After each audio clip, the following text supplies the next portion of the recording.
Waalaikumsalam warahmatullahi wabarakatuh. Bagaimana kabarnya kamu semua? Baik, Pak. Oke, sebelum belajar, marilah kita berdoa menurut agama dan kepercayaannya masing-masing. Berdoa dengan hati dimulai. Berdoa selesai. Hari ini apakah hadir semua? Hadir, Pak. Oke, kita hadir. Mari kita mulai pembelajaran hari ini. Oke, materi sebelumnya itu kita mempelajari tentang gerak lurus. Gerak lurus. Nah, pada gerak lurus ini memiliki sebuah kecepatan awal yang dinamakan dengan F0 dan kecepatan akhir F1. Nah, kecepatan ini memberikan informasi mengenai perubahan momentum ya. Misalnya jika kecepatan suatu benda itu 0 dan kemudian benda tersebut bergerak dengan kecepatan tertentu, maka akan terjadi yang dinamakan perubahan momentum dan akan mendapatkan rumus delta P sama dengan M dikurangi V0. Nah, perubahan momentum ini dapat terjadi akibat gaya yang bekerja pada sebuah kasus terbuka. Nah, di sini Bapak memulai sebuah kasus mengenai contoh penerapan pembentuk dan tumbukan dalam kehidupan sehari-hari. Nah, di sini ada terdapat gambar permainan biliar. Pernahkah kalian melihat permainan biliar? Pernah, Pak. Nah, di situ terjadi peristiwa tumbukan yang terjadi antara bola yang sebelumnya telah diarahkan pada posisi tertentu agar bola pemokor yang dimasukkan. Kemudian setelah bola bertumbukan, bola yang awalnya diam menjadi bergerak. Kalau bola disodok mengalami pengurangan kecepatan setelah ditumbukan, maka momentumnya akan berkurang. Nah, kemanakah perginya momentum itu? Saya, Pak, mau jawab, Pak. Nah, boleh, silakan jawab. Momentumnya berpindah pada bola yang bergerak ke bola yang diam, Pak. Karena momentum bola yang disodok itu bisa berpindah dari bola biliar ke target, Pak.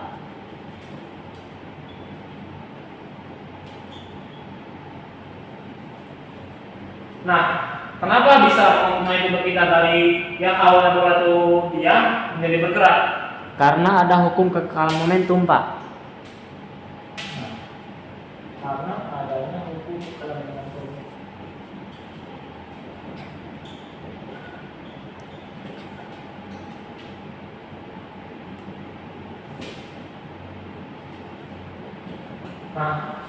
Nah, jawaban yang bagus. Tapi sebelum itu kita akan mengetahui dulu KD-nya dan indikatornya apa pada materi ini. Nah, KD-nya itu 3.10. Menerapkan konsep momentum dan impuls serta hukum kekekalan momentum dalam kehidupan sehari-hari, dan 4.10 menjadikan hasil pengujian penerapan hukum kekekalan momentum. Dan indikatornya bisa dibaca sendiri ya, ada di PowerPoint. Nah, di sini terdapat tujuan pembelajarannya. Yang pertama itu sedikit melalui kegiatan kemudian PBL dapat menganalisis konsep momentum, hukum kekekalan momentum dan definisi pembukaan menggunakan media PowerPoint dengan baik dan benar. Yang kedua, peserta didik melalui kegiatan model penilaian PBL yaitu eksperimen dapat menganalisis dan mengidentifikasi kebutuhan diri sempurna, nanti sebagian dan tidak penting berdasarkan data yang diperoleh dari simulasi menggunakan simulasi virtual pad dengan baik dan tepat. Di sini terdapat materi momentum. Momentum merupakan hasil kali dari massa suatu benda dengan kecepatannya ya. Berdasarkan permasalahan tersebut, momentum dapat dirumuskan sebagai hasil kali antara massa dan kecepatan suatu benda yang sedang bergerak. Diperoleh rumus P sama dengan M dikali V. Dengan keterangan M itu massa benda, satunya kilogram, V adalah kecepatan benda, satunya meter per sekon, dan P yaitu momentum dengan satuan kilogram meter per sekon.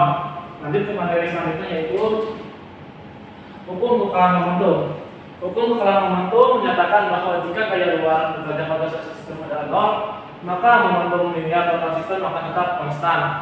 Dengan kata lain, momentum benda sebelum tumbukan sama dengan momentum benda setelah tumbukan. Nah, tadi kan ada pertanyaan awal ya, dari peristiwa bola biliar itu dapat disimpulkan ya bahwa jumlah momentum kedua bola biliar sebelum tumbukan sama dengan jumlah momentum kedua bola biliar setelah tumbukan. Jadi jumlah momentum kedua bola biliar sebelum tumbukan sama dengan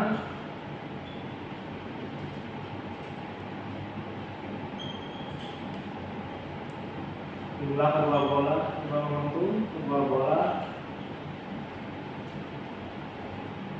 alat tumbukan.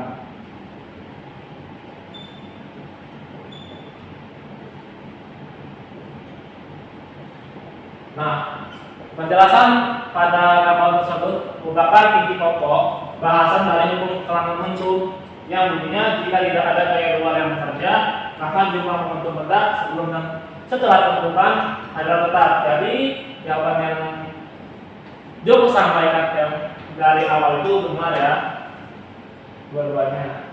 Oke, lanjut ke materi yang terakhir yaitu mengenai tumbukan.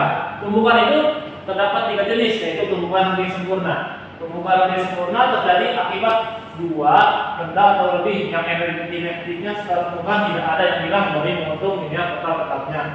Karakteristiknya ada 3, berlaku hukum momentum, berlaku hukum energi kinetik, dan bersama koefisien restitusi adalah S sama dengan 1. Yang kedua itu tumbukan lebih sebagian. Tumbukan lebih sebagian terjadi karena antara dua benda atau lebih yang sebagian energi kita hilang telah tumbukan karena berubah menjadi panas, bunyi, atau bentuk energi lainnya. Karakteristik tumbukan nanti sebagiannya itu 1. Berlaku hukum kekalahan momentum, 2. Tidak berlakunya hukum kekalahan energi kinetik, 3. Kedua benda tidak dapat menyatu secara tumbukan, 4. Besarnya koefisien restitusi adalah 0 kurang dari E kurang dari 1. Nah, terakhir yaitu tumbukan tidak penting. Tumbukan tidak penting terjadi antara dua benda atau lebih yang energi kinetiknya setelah tumbukan hilang karena berubah menjadi panas, bunyi, atau energi lainnya. Tumbukan tidak penting ini terjadi jika partikel-partikel bertabrakan menempel bersama-sama seperti ditumbukan. Jadi tumbukan itu akan mengarah ke kanan atau ke kiri si bola itu. Karakteristik tumbukan tidak penting itu ada 3. 1. Berlaku ada 4. Yang pertama itu berlaku hukum kekalahan momentum, yang kedua tidak berlaku hukum kekalahan energi kinetik, yang ketiga kedua bola akan menyatu dan bergerak setelah tumbukan, yang keempat besaran koefisien restitusi adalah P sama dengan 0. Nah, setelah tadi Bapak menyampaikan materi, apakah ada yang ditanyakan mengenai materi kali ini?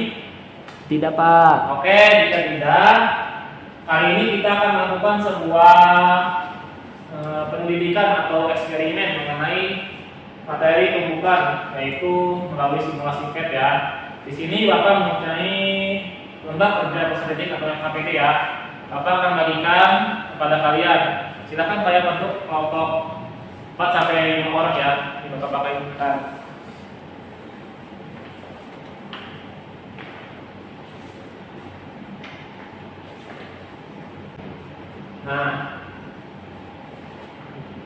Nah, di sini kan ada tujuan percobaannya itu ada 2, menjelaskan jenis tumbukan dan contoh-contohnya dalam kehidupan sehari-hari menggunakan simulasi PET. Yang kedua, melakukan peristiwa tumbukan lebih sempurna, sebagian dan tidak penting oleh simulasi PET. Nah, ada bahannya itu kalian harus persiapan ya. Yang pertama itu harus menggunakan aplikasi Android atau laptop bagi yang mempunyai. Kemudian membuka simulasi PET ya. Kemudian kalian laksanakan masuk kegiatannya ya sesuai dengan langkah-langkah ini. Mengerjakan 3 buah praktikum, yaitu tumbukan lebih sempurna, sebagian, dan tidak penting. Silakan kalian lakukan percobaan sekarang ya. Bapak sekalian akan keliling-keliling jika kalian membutuhkan bantuan ke Bapak jika ada pertanyaan atau prosedur percobaan yang tidak dipahami oleh kalian. Silakan kalian mulai praktikumnya.